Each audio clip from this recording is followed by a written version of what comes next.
السلام علیکم ورحمۃ اللہ وبرکاتہ۔ الحمد للہ رب العالمین والعاقبۃ للمتقین والصلاة والسلام علی سید الانبیاء والمرسلین وعلی آلہ واصحابہ الطیبین الطاہرین، اما بعد فاعوذ باللہ من الشیطان الرجیم، بسم اللہ الرحمن الرحیم۔ والذین آمنوا اشد حبا للہ، صدق اللہ العظیم۔ قال النبی صلی اللہ تعالی علیہ وآلہ وسلم: لا یؤمن احدکم حتی اکون احب الیہ من والدہ وولدہ والناس اجمعین، صدق رسول اللہ صلی اللہ تعالی علیہ وآلہ وسلم۔ غوث اعظم بمنی بے سر و ساما مددے، قبلہ دین مددے، کعبہ ایمان مددے، انتظار کرم تست من عینی را، اے خدا جو خدا بین و خدا دا مددے۔ بگرداب بلا افتادہ کشتی، ضعیفان و شکستہ را تو پشتی، بحق خواجہ عثمان ہارون، مدد کن مدد کن مدد کن یا معین الدین چشتی۔ انتہائی احترام و عقیدت کے ساتھ اپنے اور ساری کائنات کے مرکز عقیدت، انیس بے کساں چارہ ساز درد منداں، ہم غریبوں کے غم گسار، ہم فقیروں کی ثروت، شہر یار ارم، تاجدار حرم، نوبہار شفاعت، شب اسرا کے دولا، نوشے بزم جنت، دانائے سبل، مولائے کل، ختم الرسل، خسرو خوباں، سیاح لامکاں، وجہ کن فکاں، در اللہ المکنون، سر اللہ المخزون، عالم ما کانا وما یکون، آب و گل انبیاء، جان و دل اصفیاء، مطلع ہر سعادت، مقطع ہر سیادت، خلاصہ کائنات، فخر موجودات، حضور احمد مجتبی محمد مصطفیٰ، ارواحنا فدا صلی اللہ تعالی علیہ وآلہ وصحبہ وبارک وسلم کی بارگاہ بے کس پناہ میں جس طریقے سے پڑھاؤں، بلند آواز سے میرے ساتھ مل کر پڑھیں: الصلاۃ والسلام علیک یا رسول اللہ، الصلاۃ والسلام علیک یا نبی اللہ، الصلاۃ والسلام علیک یا حبیب اللہ، وعلی آلک واصحابک یا نور اللہ،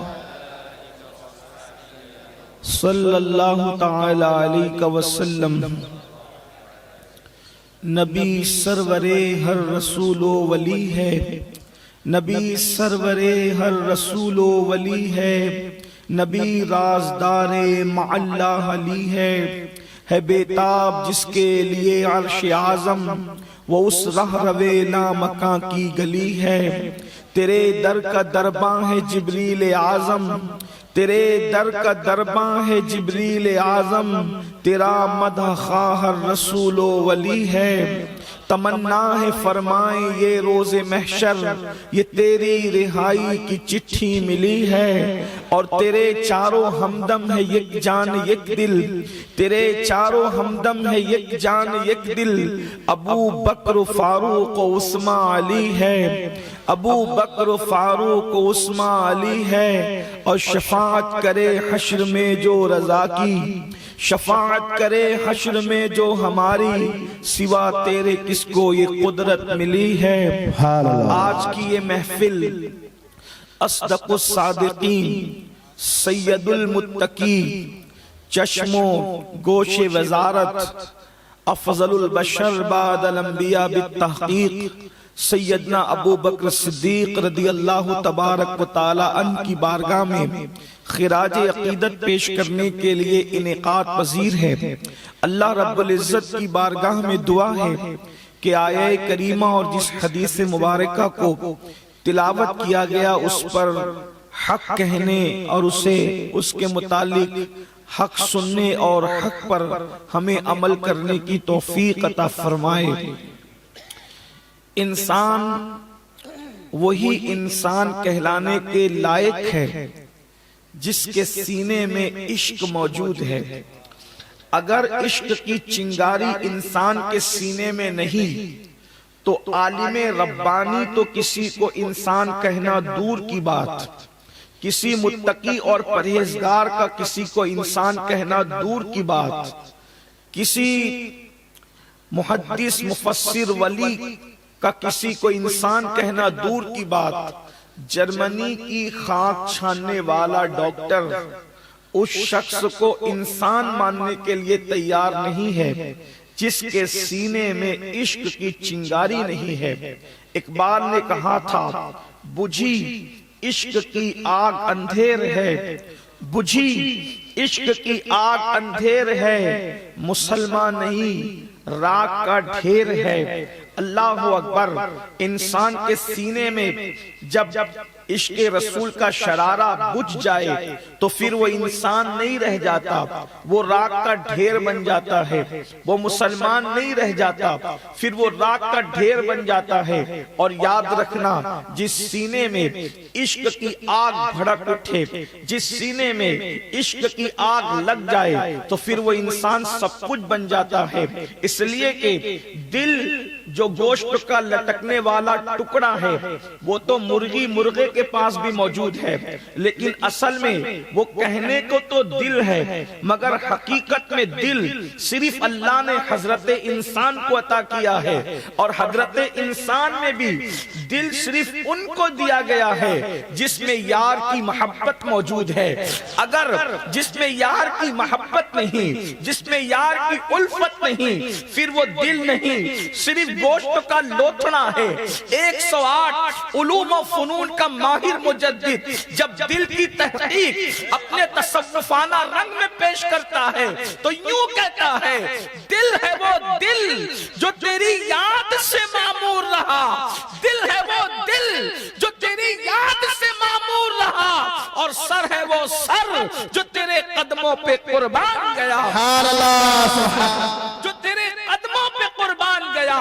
پتا چلا گوشت کا لوتھڑا ہونا اور بات ہے اور دل ہونا اور بات ہے۔ اور ایک بات آپ کو بتائیں، اللہ اکبر، جس دل میں عشق مصطفیٰ ہو، جس دل میں محبت رسول ہو، جس دل میں آمنہ کا لال بستا ہو، جس دل میں عبداللہ کے لگتے جگر کے لیے جگہ ہو، پھر وہ دل کتنا عظیم ہوتا ہے، اس دل کی شان کیا ہوتی ہے۔ اس لیے کہ آج کسی دلدار کا ذکر ہے، اسی لیے دل کی بات ہو رہی ہے۔ اور یاد رکھنا، صدیق اکبر کی افضلیت کی بات اہل سنت 1400 سال سے کرتے آئے ہیں، اور انشاءاللہ جب تک جادہ حق پر زبان قائم رہے گی افضلیت صدیق کا نعرہ لگتا رہے گا۔ مگر ایک بات آپ کو بتا دیں، افضلیت صدیق اکبر کی وجہ کیا ہے؟ یہ اللہ کے رسول نے خود بیان فرمایا کہ صدیق کا مقام کیوں افضل ہے، افضلیت کی وجہ کیا ہے، ان کو جو مرتبے ملے اس کی وجہ کیا ہے۔ اللہ اکبر۔ نفل نمازوں کی وجہ سے نہیں، نفل روزوں کی وجہ سے نہیں، تسبیح و تحلیل کی وجہ سے نہیں۔ میرے آقا ارشاد فرماتے ہیں، جس کو ہمارے مرشد حضور سیدی سرکار میر عبدالواحد بلگرامی رحمت اللہ علیہ نے سب سنابل شریف میں نقل کیا ہے، جس کا مفہوم پیش کر رہا ہوں۔ میرے آقا ارشاد فرماتے ہیں، ابو بکر کو جو مرتبہ ملا ہے وہ نفل عبادت کی وجہ سے نہیں، بلکہ ابو بکر کو جو مرتبہ ملا ہے وہ اس کے دل کی کیفیت کی وجہ سے ملا ہے۔ دل کو جو دل کے اندر کیفیت ہے، اور دل کی کیفیت کیا ہے؟ اللہ اکبر۔ صدیق اکبر کے دل کی حقیقت کا قول اگر بیان کر دوں تو شاید لوگوں میں ہضم کرنے کی طاقت نہ رہے۔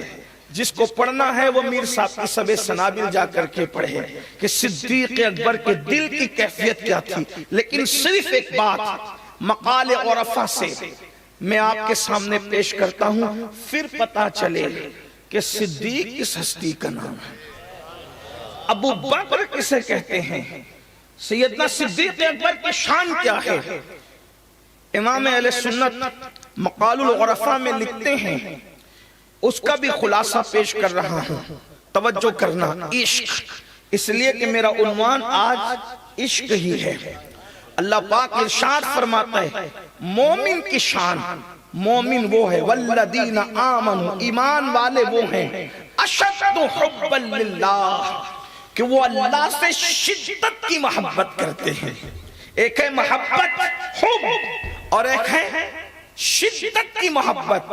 جو محبت ہے اس کو محبت کہتے ہیں، جو حب ہے اس کو محبت کہتے ہیں، لیکن جب یہ محبت شدت اختیار کر جاتی ہے تو پھر اسی محبت کو عشق کہتے ہیں۔ لوگ کہتے ہیں عشق کا ذکر کہاں ہے؟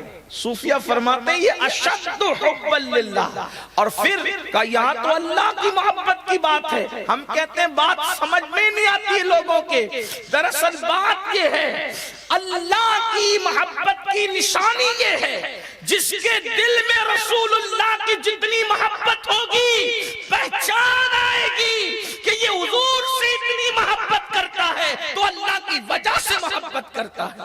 اللہ کی محبت کی نشانی حضور کا عشق ہے۔ جس کے دل میں جتنا عشق رسول ہوگا، محبت رسول ہوگی، اس کا اندازہ ہوگا کہ اس کے دل میں اللہ کی محبت کتنی ہے۔ ایسا ہو ہی نہیں سکتا کہ کوئی حضور کا بے ادب ہو اور اللہ سے محبت کرتا ہو، پاسبل ہی نہیں ہے، ممکن ہی نہیں ہے۔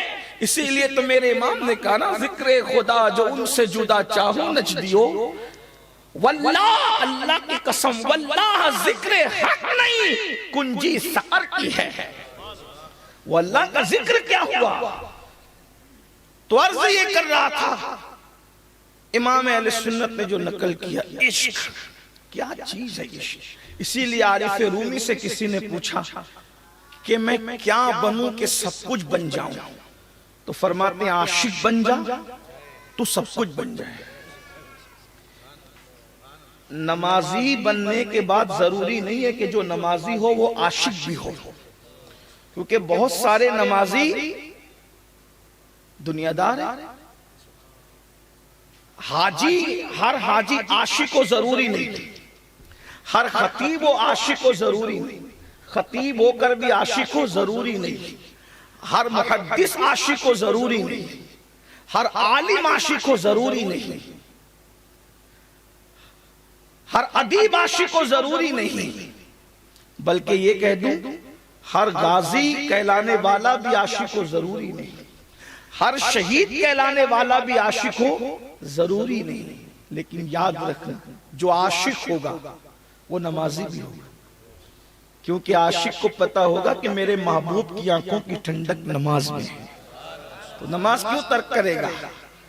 جو عاشق ہوگا وہ شہید ہونے کی تمنا بھی رکھے گا، بلکہ جتنے شہید ہوئے سچے شہید وہ سب کے سب عاشق تھے، اس لیے کہ ان کو یہ پتا تھا کہ خون کا پہلا قطرہ زمین پہ گرتا ہے اور یار بے حجاب نظر آتا ہے، تو عشق نے انہیں تختہ دار پر بھی مسکرانے پر مجبور کیا، ورنہ دیکھیں لوگ تو بستر پر بھی چین کی نیند سو نہیں پاتے، کیونکہ لوگوں کی کیفیت کی پتہ نہیں موت کب آ جائے۔ تو یاد رکھیے عاشق جانتے ہیں کہ موت کے آئینے میں دیدار یار ہوتا ہے، اسی لیے تو عاشق کہتا ہے قیامت سے پہلے قیامت یہ ہے کہ محبوب کا دیدار موت کے آئینے میں ہونا ہے۔ کہتے جان تو جاتے ہی جائے گی، قیامت یہ ہے اب یہاں مرنے پہ ٹھہرا ہے نظارہ۔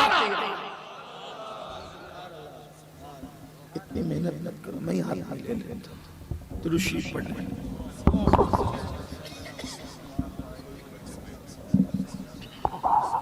درود شریف پڑھنے بلند آواز۔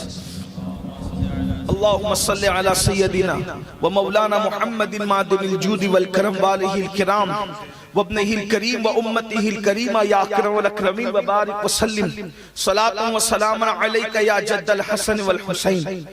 تو جو عاشق بنے گا، دیکھ لیں آپ سچے شہداء عاشق تھے، سچے نمازی عاشق تھے، سچے حاجی عاشق تھے، سچے خطیب عاشق تھے، سچے ادیب عاشق تھے، سچے شاعر عاشق تھے، بلکہ آدمی سچا شاعر بن بھی نہیں پاتا جب تک وہ عاشق نہ بنے۔ اس لیے کہ عشق ہی اس کو شاعری کرنے پر ابھارتا ہے۔ اللہ اکبر۔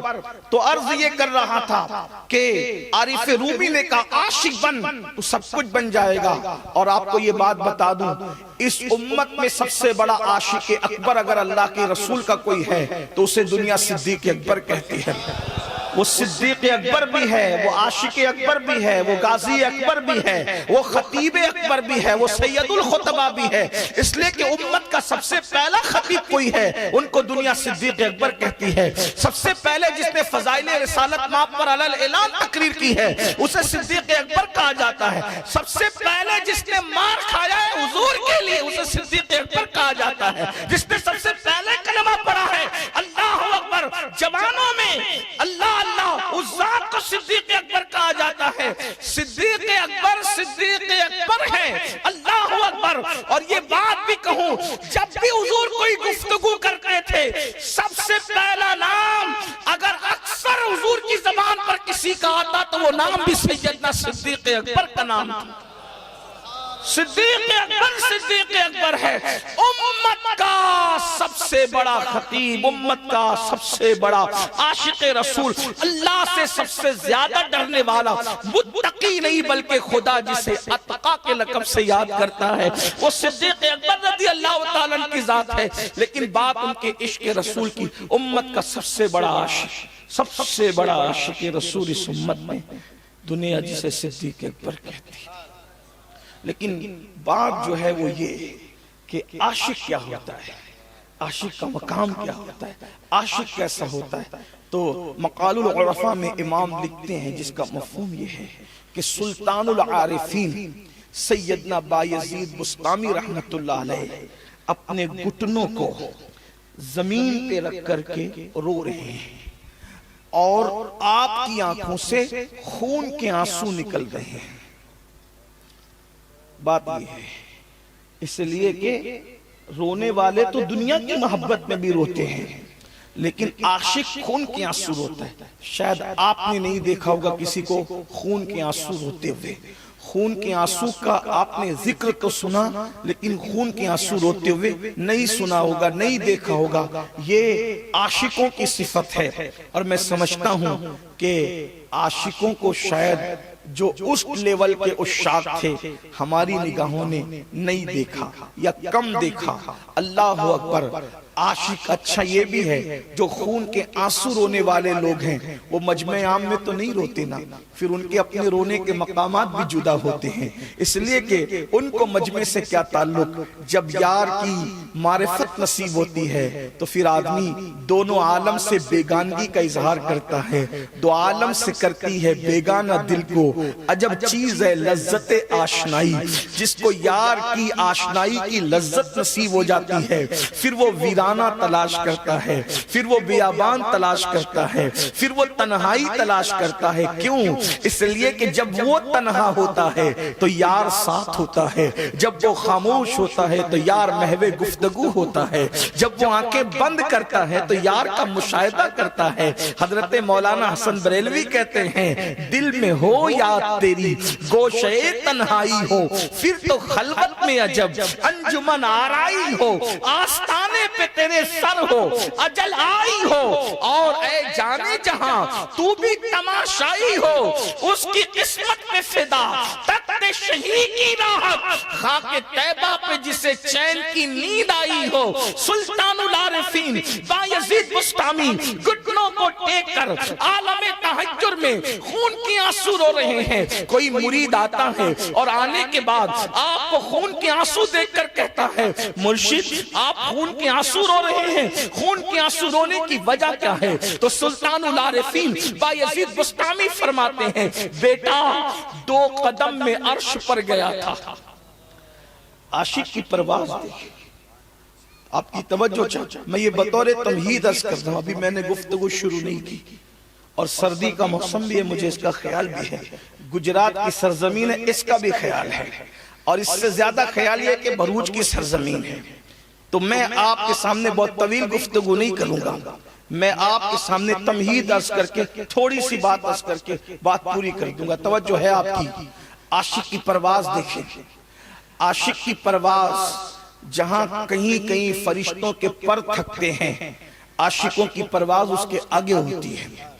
ہاں یہاں فرشتوں سے مراد عام فرشتے ہیں، اس کا خیال کریں. تو کیا عرض کر رہا تھا؟ 2 قدم میں عرش پہ گیا تھا. تو اس میں رونے کی کیا وجہ ہے؟ 2 قدم میں جو عرش پہ جائے اس میں رونے کی وجہ؟ رونے کی وجہ یہ ہے کہ جب میں عرش پر پہنچا، جب میں عرش سے میری ملاقات ہوئی، بطور مفہوم میں صرف سمجھانے کے لیے، عرش سے میری ملاقات ہوئی تو میں نے دیکھا عرش ایسے بے چین ہے جیسے جنگل میں پیاسا بھیڑیا پیاس کی وجہ سے بے قرار ہوتا ہے. سلطان العارفین کی عکاسی پر ذرا توجہ کریں، کس انداز سے عرش کی بے چینی کو بیان فرمایا ہے، کس استعارے کے ساتھ آپ نے عرش کی بے قراری کو بیان کیا ہے. اللہ اکبر. حضور مفتی اعظم رحمت اللہ علیہ اس کی عکاسی یوں کرتے ہیں، عرش پر ہے مگر عرش کو جستجو. اللہ اکبر. سلطان العارفین کہتے ہیں جب میں عرش پر پہنچا تو میں نے دیکھا کہ عرش ایسے بے قرار اور بے چین ہے جیسے جنگل میں پیاس کی وجہ سے پیاسا بھیڑیا بے قرار ہوتا ہے. میں نے پوچھا کہ اے عرش تو کیوں بے چین ہے، تیری بے چینی کی وجہ کیا ہے؟ تو کہا میں خدا کو ڈھونڈ رہا ہوں، خدا کو تلاش کر رہا ہوں. اللہ اکبر. تو اس وقت کہا ارے ہمیں تو پتا دیا جاتا ہے الرحمن علی العرش استوا، کہ رحمان نے استوا کیا عرش پر جیسا کہ اس کی شان ہے. اللہ اکبر.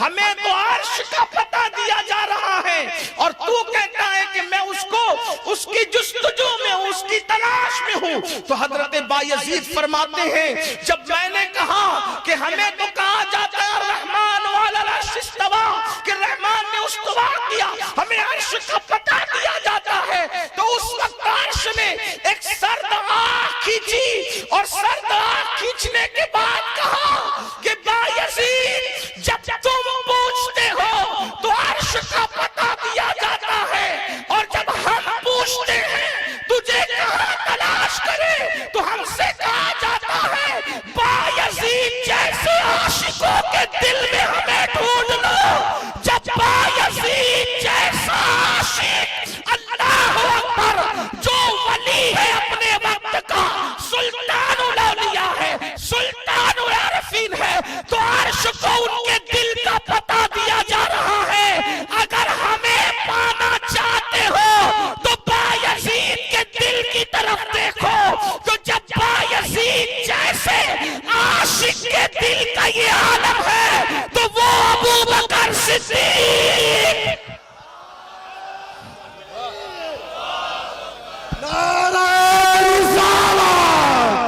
جشن صدیق اکبر اولاد برس آقا، نعرہ تکبیر، نعرہ رسالت. بایزید جیسے ولی عاشق کے دل کی کیفیت یہ ہے کہ عرش کو کہا جا رہا ہے اگر ہمیں چاہتے ہو تو پھر بایزید جیسے عاشق کے دل کی طرف اللہ اکبر اس طرف رجوع کرنے کے لیے، اس طرف کے لیے پتہ دیا جا رہا ہے.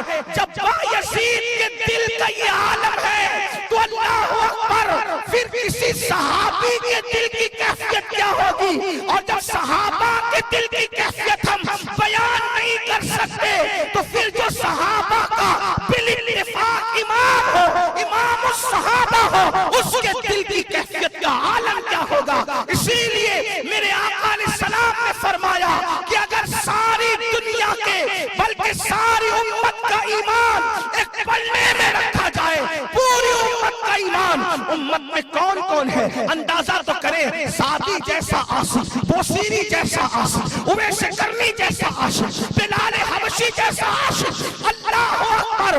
حضرت عارف رومی کہتے ہیں اللہ اللہ کے سدرہ پہ جب کہا گیا چلو جبریل، تو جبریل نے کہا نہیں جائیں گے ورنہ جل جائیں گے. عارف رومی کہتے ہیں وہ جبریل تھے، جل جانا گوارا نہ ہوا، نہ کہہ دیا اللہ اللہ اگر ان کی جگہ بلال و اویس ہوتے تو جل جانا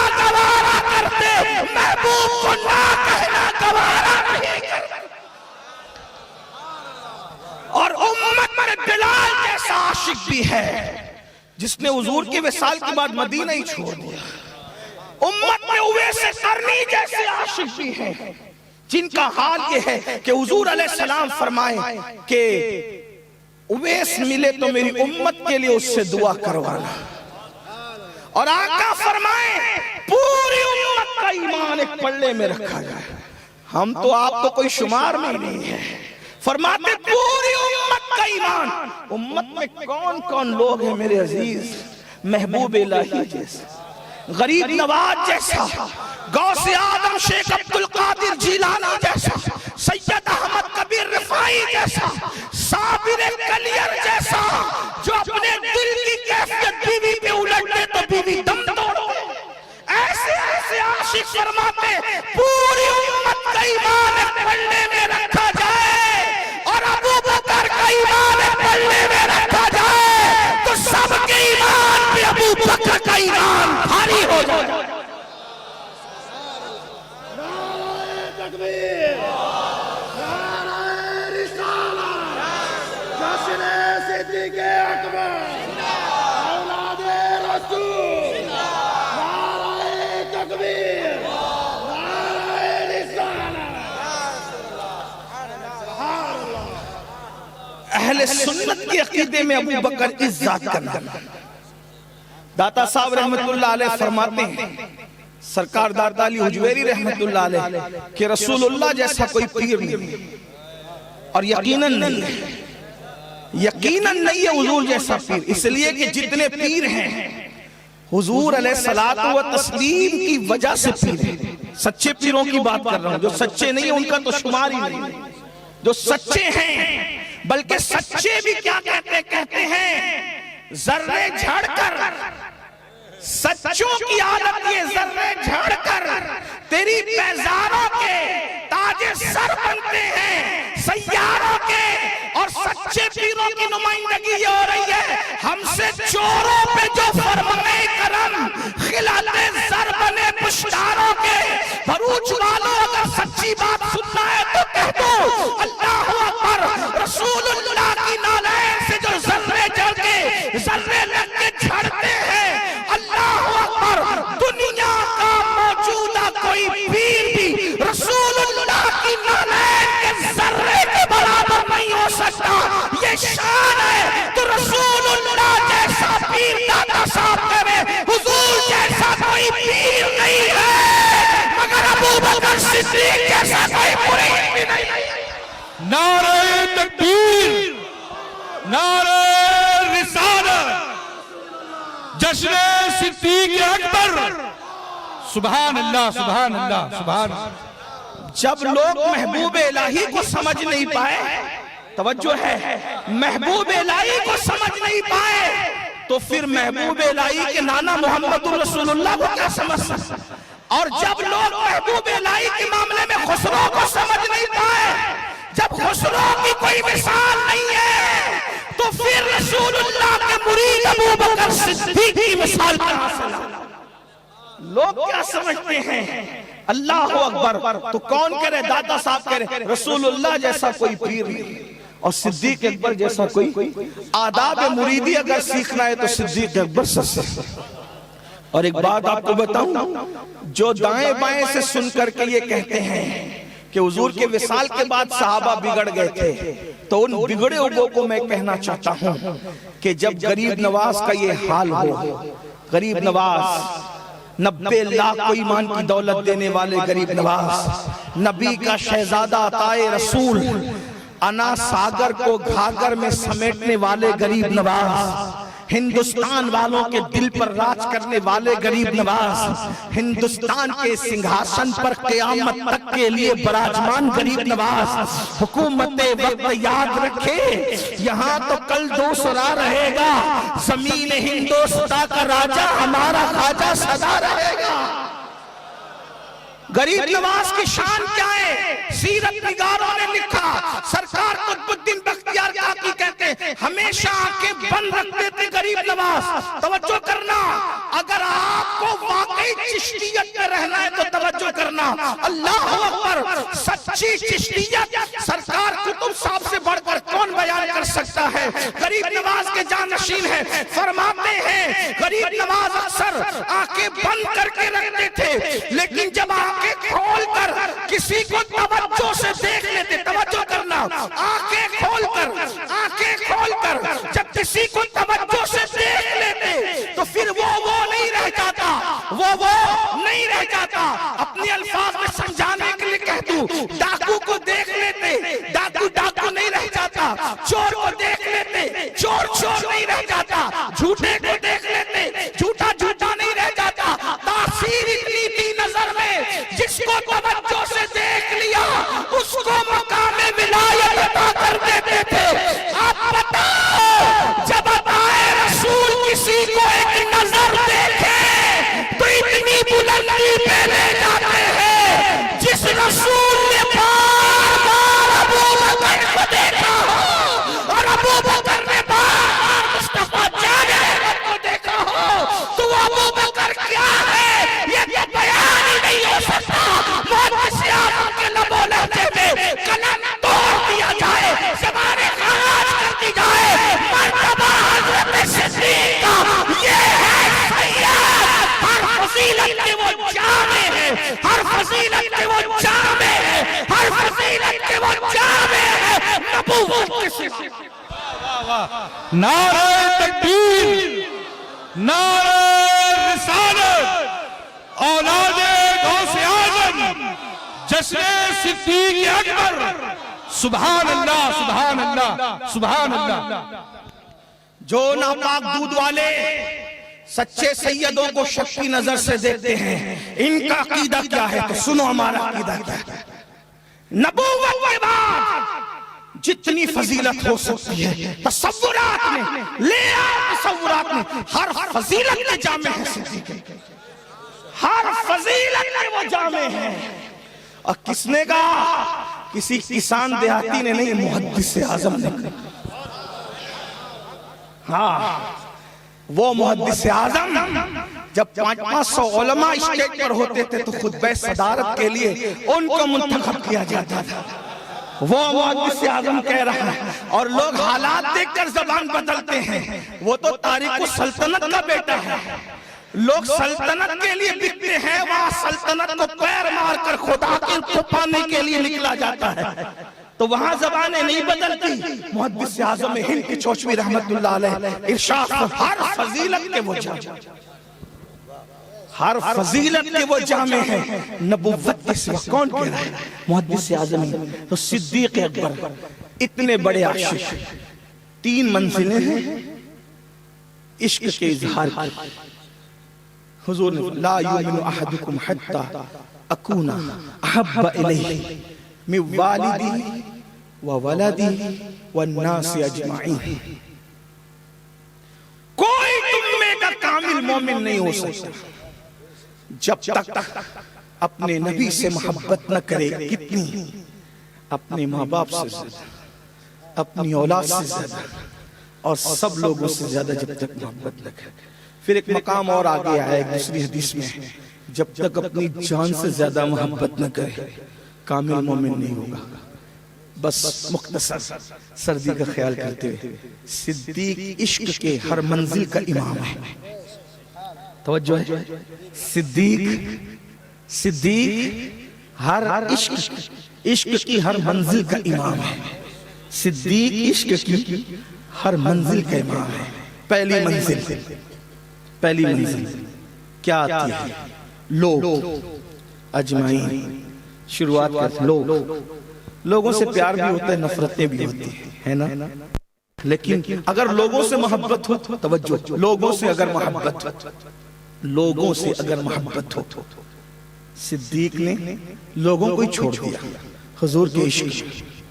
توجہ فرمائیں بھائیو، رمضان شریف میں افطار کا وقت آتا ہے نا، افطار کا، اور گرمی کا موسم ہو، شربت ٹھنڈا، آدمی ایسی نظر لگا کے دیکھتا ہے، اور جیسے ہی افطار کا وقت آتا ہے نا، ماں باپ کی فکر نہ بچوں کی فکر، سیدھا ہاتھ گلاس پر جاتا ہے یا ٹھنڈے شربت پہ جاتا ہے. ایسا ہی جب 12 گھنٹے 14 گھنٹے کا روزہ ہو، آؤ صدیق کا عشق دیکھیں. پہلا خطاب فضائل رسالت میں کیا صدیق نے. جو لوگ صدیق اکبر کے خلاف باتیں کرتے ہیں میں ان سے کہتا ہوں آج رسول اللہ کی فضیلت بیان کرنا آسان ہے. فضائل رسالت پڑھو، کھانا بھی ملتا ہے، نذرانہ بھی ملتا ہے، عزت بھی ملتی ہے، پھولوں کا ہار بھی ملتا ہے. آج تو دوست و دشمن سبھی پڑھتے ہیں فضائل رسالت. میرے آقا صدیق اکبر نے اس دن پڑھا تھا جب صدیق نے عظمت رسالت، مولانا نے ابھی اس پر جو ہے وہ گفتگو فرمائی کہ صدیق اکبر نے حضور کے فضائل پڑھے.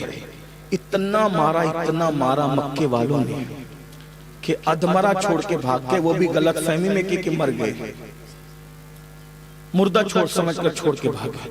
خاندان کے لوگ آئے، صدیق کی ہمدردی میں نہیں برادری کی عصبیت میں اٹھا کے لے گئے. کھڑے ہیں، ہوش آئے تو پھر پوچھیں گے کرنا کیا ہے، اور اگر موت آئے پھر ہم ایک کو بھی نہیں چھوڑیں گے. بہت دیر کے بعد ہوش آیا، پورے خاندان نے پوچھا ابو بکر کیسے ہو؟ اجمعین سب لوگوں نے پوچھا، سب لوگ پوچھ رہے ہیں کیسے ہو. کیا جواب ہونا چاہیے؟ بیمار کا. لوگ سمجھ رہے تھے صدیق زخمی ہے، جسم کے اعتبار سے لوگوں کو جسم نظر آ رہا تھا، صدیق تو زخمی تھے دل کے اعتبار سے. لوگ سمجھ رہے تھے جسم بیمار ہے لیکن وہ مریض عشق رسول تھے صدیق. اور مرض عشق رسول جو ہوتا ہے اس کا علاج کوئی نہیں کر سکتا.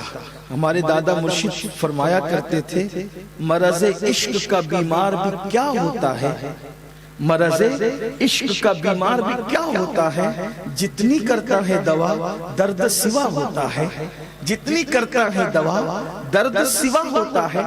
اللہ اکبر. صدیق اکبر سے خیریت پوچھی جا رہی، ابو بکر کیسے ہو؟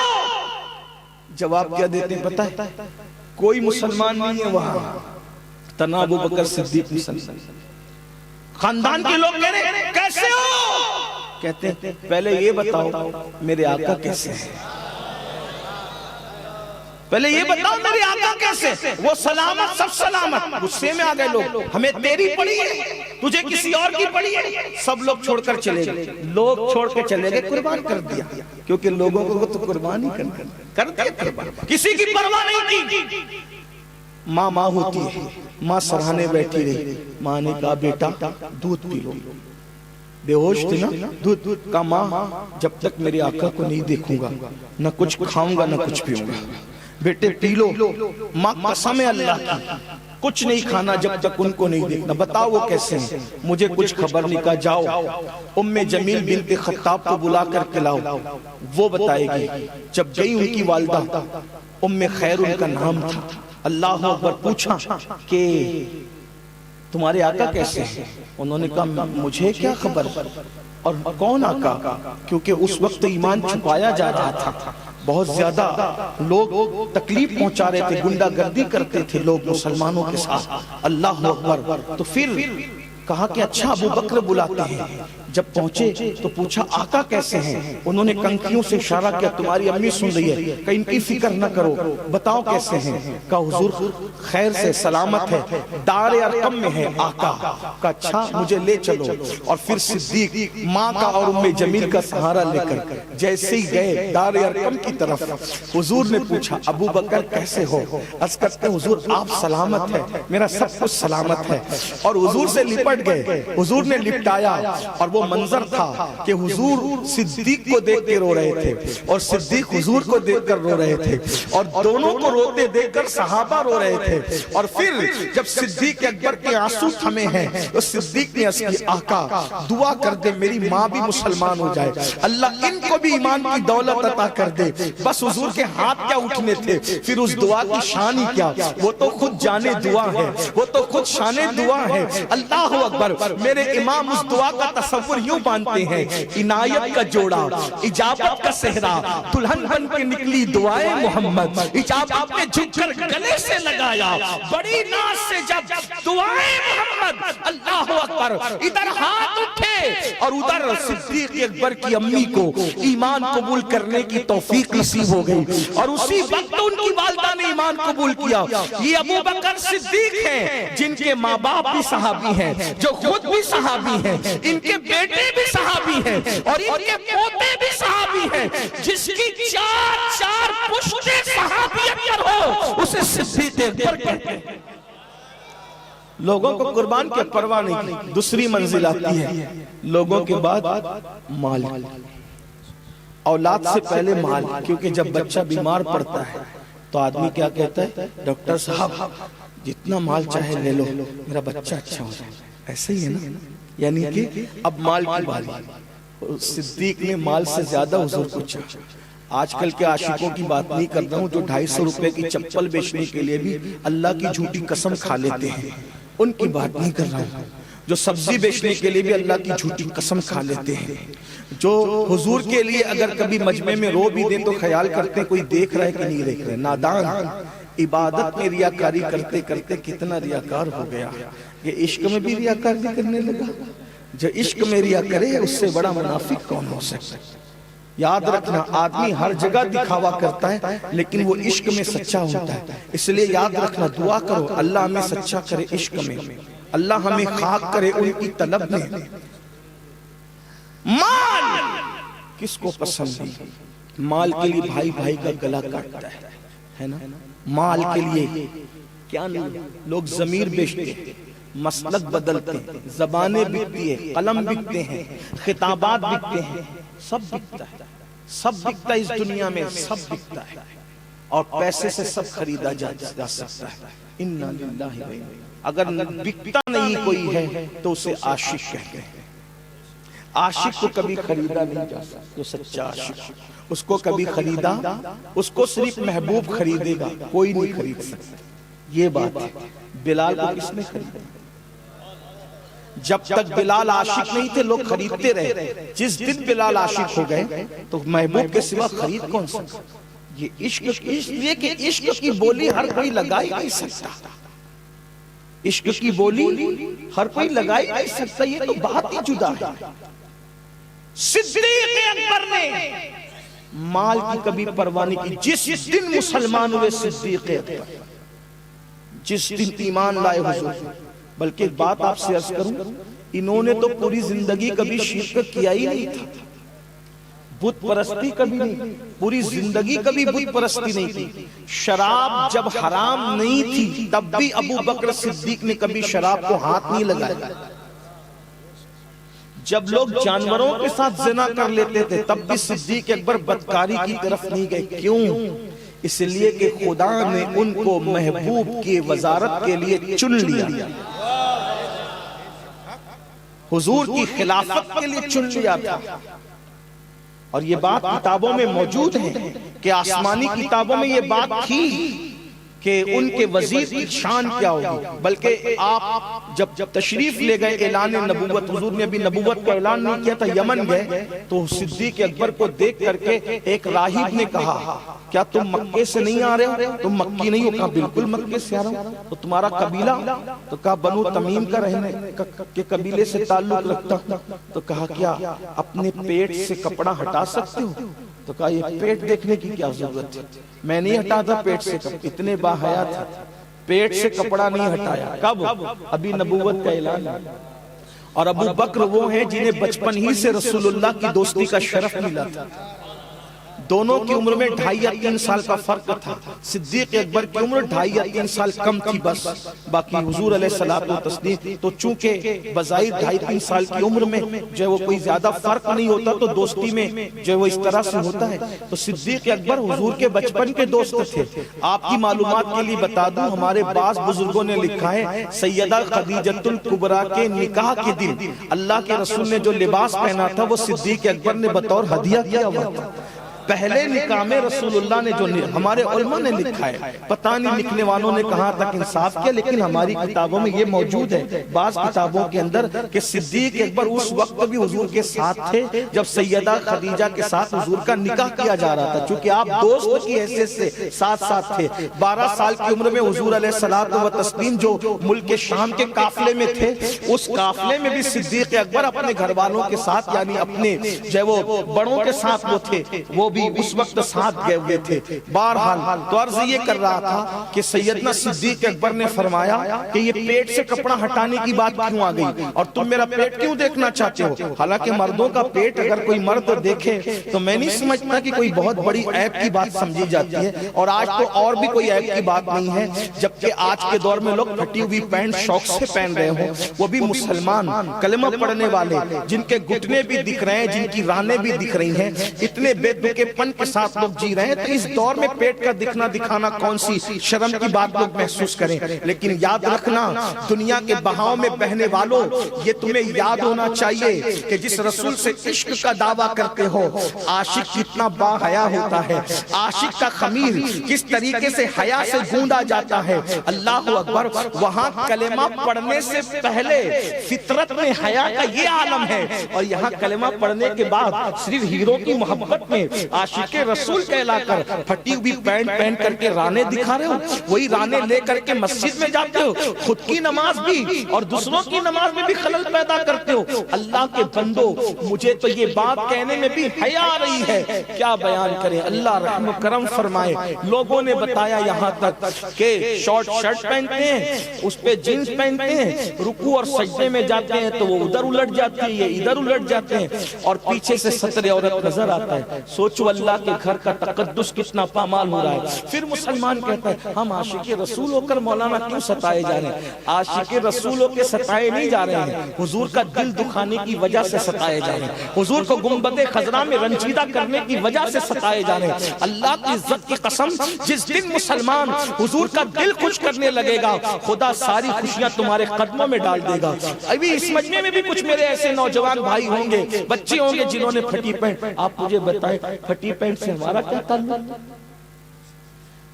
ہمارے بزرگوں نے ٹوٹی ہوئی پیالی میں چائے پینے کے لیے منع کیا. ٹوٹی ہوئی پیالی میں چائے مت پیو.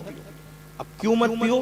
اس پہ لوگ بڑی باتیں کرتے ہیں, یہ تو ایسا کہتے ہیں. میں نے کہا ایسا بھی تو سوچ سکتے ہو کہ ٹوٹی ہوئی پیالی میں چائے پیو گے اس سے ہونٹ کٹ جائے گا, اس لیے بھی تو منع کیا جا سکتا. ٹوٹی ہوئی کنگھی استعمال مت کرو, شکستہ کنگھی مت استعمال کیا ہے نا. آپ مجھے بتائیں. اور ہمارے یہاں مذہب اسلامی ہے اگر غربت کی وجہ سے کپڑا پھٹ جائے تو پھٹا مت رہنے, غریب ہونا کوئی بات نہیں, اس پہ پیون لگا ہے نا. غربت کی وجہ سے پھٹ جائے پھٹا مت پہنے. غربت کی وجہ سے بھی تمہارا بدن کوئی نہ دیکھ سکے.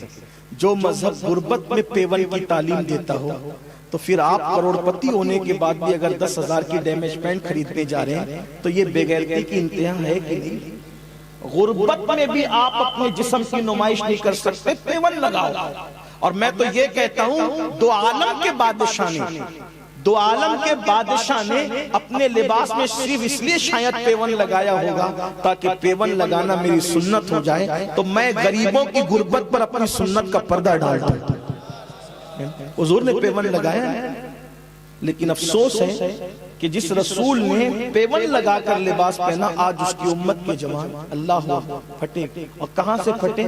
باضابطہ رانے نظر, گھٹنے سے لے کر ناف تک کا جو حصہ ہے, ناف کے نیچے سے لے کر گھٹنے تک, اس کو ستر عورت میں شمار کیا گیا ہے. اور اس کا دیکھنا بھی حرام ہے کسی کا, اور اس کو دکھانا بھی حرام ہے, بلا عذر شرعی حرام ہے.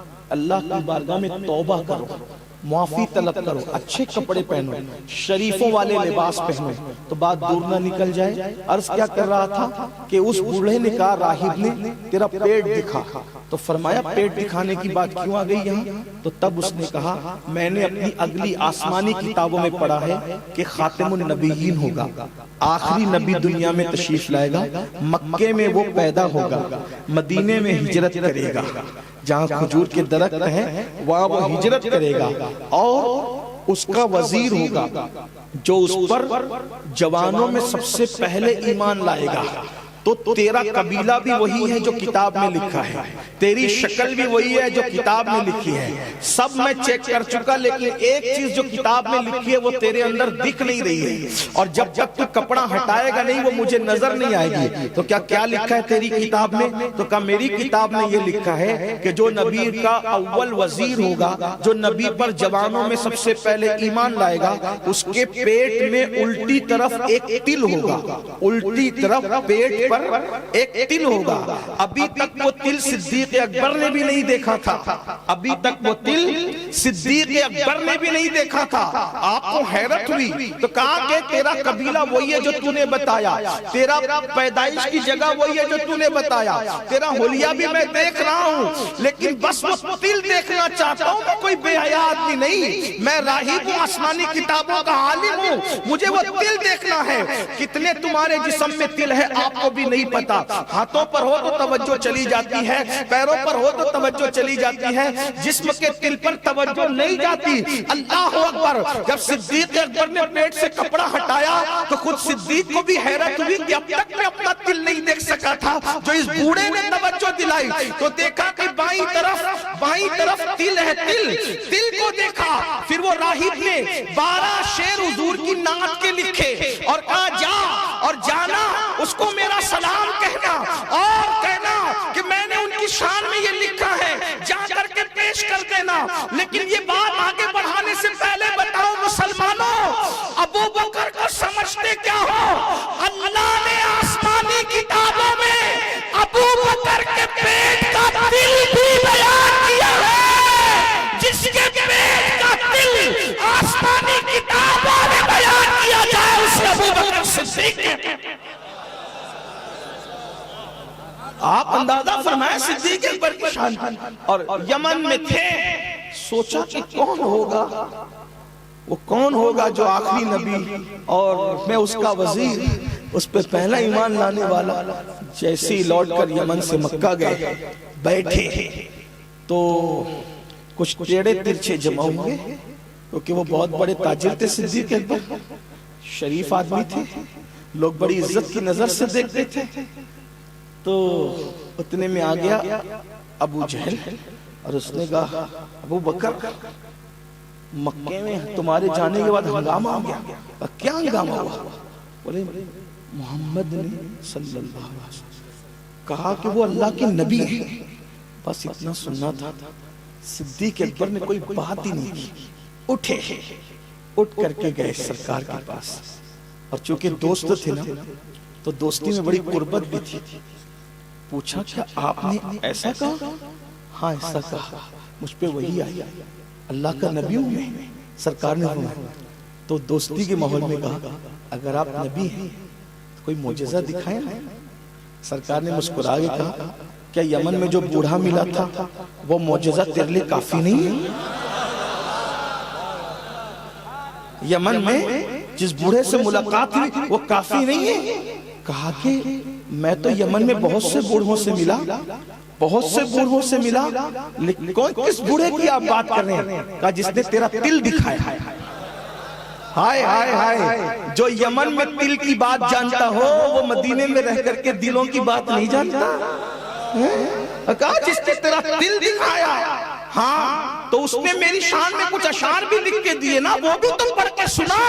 اور اس کے بعد پھر صدیق نے کہا جس نے ساری اب تک کی زندگی کی اسٹڈی کی تھی, بحیثیت دوست خلوت اور جلوت دیتے تھے, اس صدیق نے فوراً کہا کسی تردد کے بغیر, کسی وقفے کے بغیر, کسی رکاوٹ کے بغیر کہا واللہ میں آپ کی زندگی کے شب و روز دیکھ چکا ہوں اور میں تصدیق کرتا ہوں کہ آپ اللہ کے نبی ہیں. صدیق اکبر کے میرے آقا صلی اللہ علیہ وآلہ وسلم ایک بار حسان بن ثابت, کنز العمال کی روایت, حسان ابن ثابت نے سرکار کی بارگاہ میں نعت لکھ کے لائی. سرکار نے کہا حسان تم میرے لیے لکھتے ہو, میرے ابو بکر کے لیے بھی کبھی کچھ لکھا ہے؟ توجہ کریں, نعت کی فرمائش کرنے والے کرتے ہیں, منقبت صدیق کی فرمائش مصطفیٰ جان رحمت کر رہے ہیں. یہ صدیق اکبر ہے, سبحان اللہ. اور پھر حضرت حسان نے لکھا, آقا فرماتے ہیں میری امت پر واجب ہے کہ ابو بکر کا شکریہ ادا کیا. تو صدیق اکبر جس دن مسلمان ہوئے, بس بات ختم کر رہا ہوں, شاید میں اب آگے بات نہیں بڑھا سکوں گا, مال کی بات چل رہی تھی. صدیق اکبر جس دن مسلمان ہوئے جتنا مال تجارت تھا وہ سب, اور مال تجارت کے علاوہ 40,000 درہم, درہم کہتے ہیں چاندی کے سکے کو. کس کو کہتے ہیں؟ مال تجارت اور چاندی کے سکے کتنے؟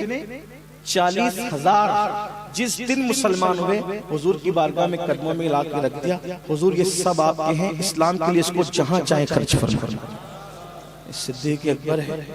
لوگ دین کا کام کرتے کرتے مالدار ہوتے ہیں، ابو بکر وہ ہے جس نے کئی مرتبہ اللہ کی راہ میں اپنا گھر لوٹایا، اور ایک مرتبہ ابو بکر صدیق پر وہ وقت بھی آیا کہ مکے کا اتنا بڑا تاجر، جس کے ہاتھ پہ عثمان غنی جیسے تاجر، جس کے ہاتھ پہ عبد الرحمن ابن عوف جیسے تاجر، جس کے ہاتھ پہ زبیر اور طلحہ جیسے تاجروں نے کلمہ پڑھ کے اسلام قبول کیا ہے، اتنا بڑا تاجر امت کا، اسلام کا، بلکہ مکے کا اتنا بڑا تاجر جب گھر لٹاتا ہے تو لٹاتے لٹاتے ایک وقت ایسا آتا ہے کہ سیدنا صدیق اکبر کرتا بھی نہیں بدن پر ہوتا، اور ابو بکر صدیق ٹاٹ پہنتے اسلام کے لیے، ٹاٹ اور ببول کے کاٹے لگا دیتے۔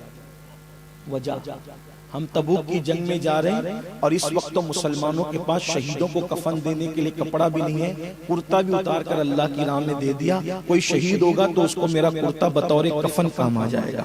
یہ فکر تھی صدیق اکبر رضی اللہ تعالیٰ کی، آپ اندازہ فرمائیں، اسے صدیق کہتے ہیں۔ تو مال بھی قربان کیا، مال بھی قربان کیا، پھر آل بھی قربان کی، اور پھر جان بھی قربان کی۔ 2 منزلیں باقی رہتی ہیں، اسی پہ میں اپنی بات کو مکمل کرتا ہوں کہ صدیق اکبر رضی اللہ تعالیٰ کی جو قربانیاں ہیں، امت اگر قیامت تک ان کے فضائل پڑھتے پڑھتے پڑھتے پڑھتے زندگی ختم کرتے، زندگیاں ختم ہوگی، صدیق کی فضیلت ختم نہیں ہو سکتی، کیونکہ صدیق کے بارے میں اللہ کے رسول علیہ الصلوۃ والتسلیم کا ایک فرمان کس قدر ہمیں جھنجھوڑ رہا ہے، پوری امت کا ایمان ایک پلڑے میں رکھا جائے، اور ابو بکر کا ایمان ایک پلڑے میں۔ مجھے ایک روایت یاد آ رہی ہے، سوچتا ہوں کہ سردی کی وجہ سے بیان بند کر دوں، لیکن ایک روایت صدیق اکبر کے لیے سن لیں، کچھ یاد رہے نہ رہے۔ اللہ کے رسول علیہ السلام سے پوچھا گیا، یا رسول اللہ یہ رضوان اکبر کیا ہے؟ اللہ پاک ارشاد فرماتا ہے وَرِضْوَانٌ مِّنَ اللَّهِ اکبر۔ تو صحابہ نے پوچھا، یا رسول اللہ یہ رضوان اکبر کیا ہے، اور یہ کس کے لیے؟ بلکہ پوچھنے والے صدیق اکبر ہی تھے۔ یہ رضوان اکبر کیا، کس کے لیے؟ فرمایا ابو بکر رضوان اکبر تیرے لیے، رضوان اکبر تیرے لیے۔ حضور یہ ہے کیا؟ میرے لیے تو ہے کیا؟ کیا فرمایا پتہ ہے؟ ابو بکر اللہ پاک جنتیوں کے لیے عام تجلی فرمائے گا جیسا کہ اس کی شان، یعنی کسی کو صبح دیدار ہوگا، کسی کو شام ہوگا، کسی کو صرف سمجھانے کے لیے دن میں ایک بار ہوگا، کسی کو ہفتے میں ایک بار ہوگا، ایسے ہے نا۔ لیکن آقا فرماتے ہیں رضوان اکبر کے ابو بکر لوگوں کو کے لیے عام تجلی فرمائے گا، اور لوگ اللہ کا دیدار کریں گے۔ کیسے کریں گے کیفیت تو اللہ جانے، ہمارے بزرگوں نے کہا جب کریں گے تب بتا دیں گے، ہے نا۔ تو پھر فرماتے ہیں آقا لیکن جن کو رضوان اکبر ملے گی اللہ ان کے لیے خاص تجلی فرمائے گا، یعنی ان کے لیے خاص تجلی کی جائے گی۔ اور وہ رضوان اکبر کا مقام کس کو دیا گیا؟ ابو بکر اللہ نے وہ تجھے عطا فرمایا۔ مطلب کیا؟ خدا جب اپنا دیدار کرائے گا تو اللہ پاک اپنی شان کے مطابق عام دیدار سب کو کرائے گا، لیکن جب باری یار غار کی آئے گی تو ان کے لیے خاص تجلی فرمائی گئی، جیسا کہ اس کی یہ ہے صدیق اکبر۔ اس لیے بڑی تکلیف ہوتی ہے اس وقت کہ ہم لوگ 11ویں شریف کی نیاز کرتے ہیں، 11ویں شریف کی نیاز پہ تکلیف نہیں ہوتی، ورنہ پتہ چلا کلپ کٹ کے جائے گی تو کہا کہ دیکھو ایک نئی بات کر دی، اس پہ تکلیف نہیں ہوتی۔ تکلیف اس پر ہوتی ہے کہ ہم ہر مہینہ 11ویں تو کرتے ہیں لیکن سال میں ہم 22ویں نہیں کرتے۔ کیا مطلب؟ مطلب یہ ہے کہ ہم غوث پاک کی نیاز تو کرتے ہیں لیکن صدیق اکبر کی نیاز کب کرو گے؟ غوث پاک سے پہلے اگر ہمارے ایصال ثواب کا کوئی حقدار ہے تو وہ حضور کے یار لوگ، جو غوث اعظم کے بھی مرشد لوگ ہیں، غریب نواز کے مرشد، 11ویں کرو دھوم سے کرو، میں منع نہیں کروں، الحمدللہ میں خود اس پر عامل ہوں، اور بلکہ جب دوست مجھ سے کہتے ہیں غربت کی تنگدستی کی شکایت کرتے تو میں لوگوں کو حضور مجاہد ملت رحمت اللہ علیہ کا عمل بتاتا ہوں. 11ویں کرو فلاح پاؤ. 11ویں کر کے دیکھو, ہر مہینہ غوث پاک کے نام کی فاتحہ دلا کے دیکھو, تنگدستی دور نہ ہو تو پھر کہیں. ہمارے سرکار مجاہد ملت رحمت اللہ علیہ لوگوں کو بتایا کرتے تھے. جب لوگ آگے کہتے تھے پریشان ہو جاتے کوئی تعویذ تو فرمائے 11ویں کرو, ہر مہینہ 11ویں. اب لوگ کہیں گے 11ویں سے کیا ہوگا؟ میں نے کہا جب ہوگا دیکھ لینا, سچی عقیدت سے کر کے دیکھ. یہاں عقیدت کا معاملہ ہے نا. مرشد اجازت کہتے ہیں نا, یقین والے کہاں سے چلے کہاں پہنچے, یقین والے کہاں سے چلے کہاں پہنچے. جو اہل شک ہیں اگر میں مگر میں رہتے ہیں, جو مسجد کا چندہ کھا جائے اس کو کب توفیق ہوگی 11ویں کرنے کی؟ یہ تو سنیوں کا مقدر ہے کہ ہم بہانے کھلانے کے جو ہے وہ طریقے جانتے ہیں, اور ہمارے بزرگوں نے یہ ہمیں طریقہ بتایا ہے. تو عرض یہ کر رہا تھا 11ویں پہ تکلیف نہیں ہے, لیکن یہ ضرور کہوں گا افسوس ہے صدیق اکبر کی 22ویں آ جائے, سیدنا فاروق اعظم کی شہادت کی تاریخ آ جائے, عثمان غنی کی شہادت کی تاریخ آ جائے, مولا کائنات کی شہادت کی تاریخ آ جائے. ہماری مسجدوں میں سناٹا کیوں ہوتا؟ ہمارے گھروں میں اصالہ ثواب کیوں نہیں ہوتا؟ جب آپ اپنے گھر میں کوئی اہتمام ہی نہیں کرو گے تو آپ کو کیسے پتا چلے گا آپ کی نسلوں کو کہ صدیق اکبر کون تھے, فاروق اعظم کون تھے, عثمان غنی کون تھے, مولا علی کون تھے, بلال بخشی کون تھے, جن کی تاریخیں کم از کم لوگوں کو یاد ہے.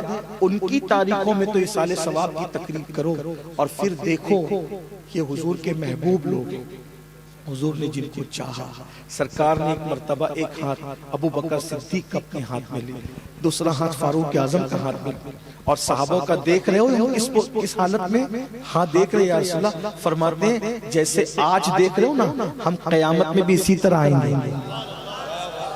توجہ کریں, حضور علیہ السلام فرما رہے ہیں ابو بکر کا ہاتھ میرے ہاتھ میں اس طرح ہوگا اور عمر کا ہاتھ میرے ہاتھ میں اس طرح ہوگا, اس شان سے آئیں. اس لیے پیر نصیر الدین نصیر نے بہت اچھی بات کہی ہے, کہتے ہیں نام آتے ہی ابو بکر عمر کا لب پر, نام آتے ہی ابو بکر عمر کا لب پر. کیوں بگڑتا ہے؟ وہ پہلو میں سلائے ہوئے ہیں, حضور تو پہلو میں سلائیں, اور تو کیوں بگڑ رہا ہے ان کا نام آنے پر؟ تو یاد رکھیے ان کے نام کی اصالہ ثواب کی مجلسیں کریں, محفلیں کریں, اور صدیق اکبر کا ذکر کریں. آقا فرماتے ہیں, اللہ کے رسول صلی اللہ علیہ وآلہ وسلم ارشاد فرماتے ہیں میری امت پر لازم ہے کہ وہ میرے ابو بکر کا شکریہ ادا کریں. ہم کیا شکریہ ادا کر سکتے ہیں؟ جس نے, ایک بات پھر یاد آئی, کہتا ہوں آپ کو, جب مسجد نبوی کی زمین خریدنے کی بات آئی, جب مسجد نبوی کی زمین خریدنے کی بات آئی تو سرکار نے خود چاہا کہ میں رقم ادا کروں. یتیم بچوں کی زمین تھی, وہ بچے چاہ رہے تھے کہ ہم وقف کر دے دے. سرکار نے فرمایا نہیں, تم یتیم ہو, بچے ہو, نہیں لیا. آقا علیہ السلام نے کہا ہم رقم ادا کریں. صدیق نے کہا حضور میں دے دیتا ہوں. آقا نے فرمایا یہ کام میں کرنا چاہتا ہوں. صدیق نے کہا حضور میں بھی تو آپ ہی کا ہوں, میرا مال بھی آپ کا ہے. اور پھر مسجد کے لیے جگہ خریدی. کون سی مسجد؟ مسجد نبوی کے لیے.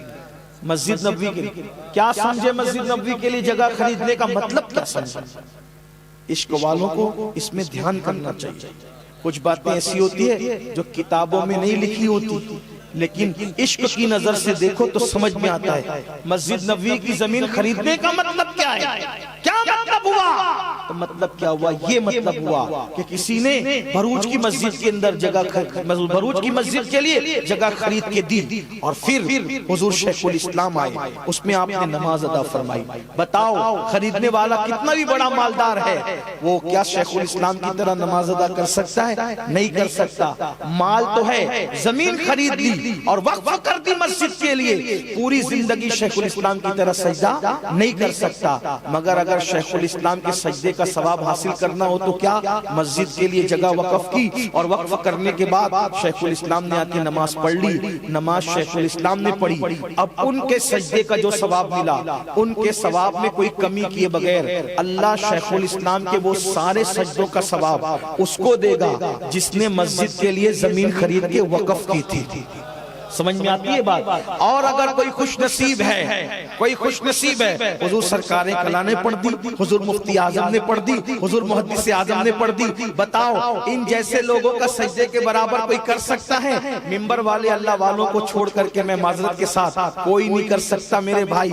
ہماری نماز میں تو بکری کا چارہ بھی آ جاتا ہے، بچے کو ٹیوشن پہنچانا بھی آ جاتا ہے، اور بلکہ معاذ اللہ کبھی کبھی تو پاس پڑوس کا بھی ذکر آ جاتا ہے، جس سے میری زبان حیا خاموش ہے کہ لوگوں کو پتا نہیں کیا کیا تصورات نماز میں آتے ہیں۔ مگر مفتی اعظم کا سجدہ جیسے کوئی کر سکتا ہے، محدث اعظم کا سجدہ جیسے کوئی کر سکتا ہے؟ نہیں کر سکتا۔ اللہ اکبر۔ لیکن اگر مفتی اعظم محدث اعظم کے سجدوں کا ثواب کوئی حاصل کرنا چاہتا ہے تو کہا کہ زمین خرید کی مسجد کے لیے وقف کی، مفتی اعظم محدث اعظم نے سجدہ کرے تو ان کے ثواب میں کٹوتی کیے بغیر اللہ ان سارے سجدوں کا ثواب جس زمین کے ٹکڑے کو وقف کرنے والے نے وقف کیا ہے، وہ سب کا ثواب اس کے نام اعمال میں لکھا جائے گا جس نے وقف کیا تھا۔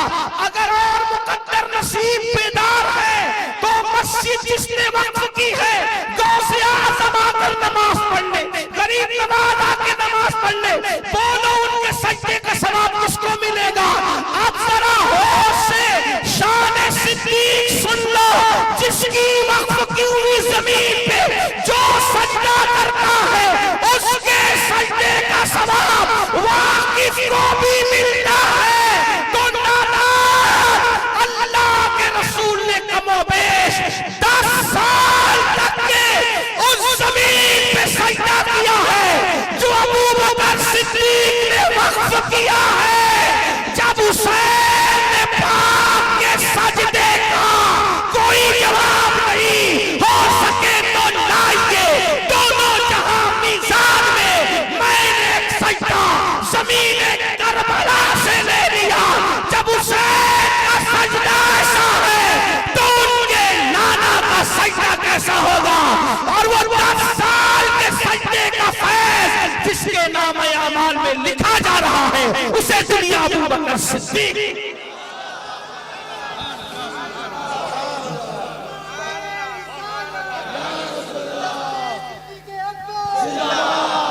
اور ایک بات، حضور کا ایک سجدہ بھی لکھا جانا ان کے لیے کافی تھا، لیکن اس پر صحابہ نے نمازیں پڑھی، فاروق اعظم نے پڑھی، مولا علی نے پڑھی۔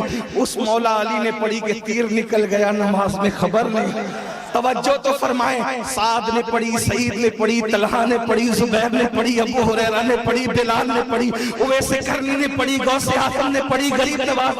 اور آج بھی لوگ جاتے ہیں، اتنی بڑی مسجد بن گئی لیکن نمبر وہی لگا کے کھڑے رہتے ہیں جو صدیق نے وقف، نمبر وہی لگا کے کھڑے رہتے ہیں جو صدیق نے وقف کیا۔ اور صدیق کو گالی دینے کے بعد بھی صدیق کی وقف کی ہوئی زمین کو حسرت سے دیکھتے ہیں۔ نادان ذرا غور تو کر، ذرا غور تو کر کہ تو کس کی بات کرتا ہے۔ اسی لیے محدث اعظم کا شعر یہ ہزاروں تقریر پر بھاری ہے۔ سید نے کمال کیا، کمال کیا، اور سارے سیدوں کا عقیدہ شان سے بیان کیا۔ مرتبہ ساری تقریریں کرنے کے بعد بھی 2 مصرے نہ پڑھیں تو ایسا لگتا ہے جیسے کھانے میں نمک کے بغیر کھانے میں مزہ نہیں آتا۔ جشن صدیق بیان ہو اور یہ 2 مصرے یاد ہوں اور جان بوجھ کے کوئی فراموش کر دے تو بالکل ایسے ہی لگتا ہے سب بیان کر کے بھی جی نہیں بھرتا۔ تو کیا کہتے ہیں؟ مرتبہ حضرت صدیق کا یہ ہے سید، ہر فضیلت کے وہ جامع ہیں نبوت کے سوا۔ اللہ فیض صدیق سے ہم سب کو مالا مال کرے۔ دوران گفتگو کوئی غلطی ہو تو اللہ تعالیٰ اس کو بھی معاف کرے۔ استغفر اللہ ربی ان ربی لغفور الرحیم وما علینا الا البلاغ۔ السلام علیکم۔